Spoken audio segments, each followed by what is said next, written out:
E falando nessa parceria, representantes da cultura italiana da região do Vêneto estão esta semana aqui no sul do estado para desenvolver projetos que aproximem o Brasil da Itália. Ontem à tarde, a comitiva foi recebida pelo prefeito de Criciúma, Márcio Búrigo. O projeto reúne descendentes de italianos espalhados pelo mundo. Desta vez, o encontro é no sul de Santa Catarina, por causa das características da região. A principal delas é a tradição, que ainda se mantém e é passada para as novas gerações. Tanto que os vênetos consideram que aqui é a 8ª província deles.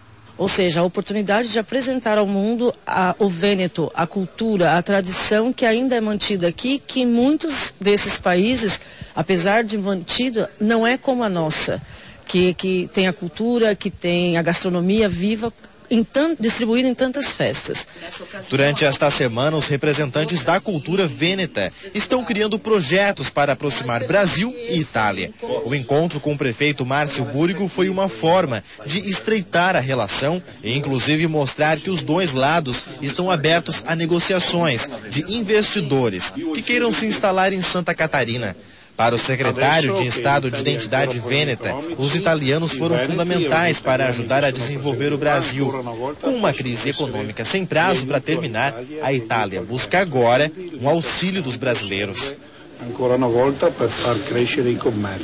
Entre os projetos que devem ser desenvolvidos entre as duas regiões está um intercâmbio cultural entre os mais jovens.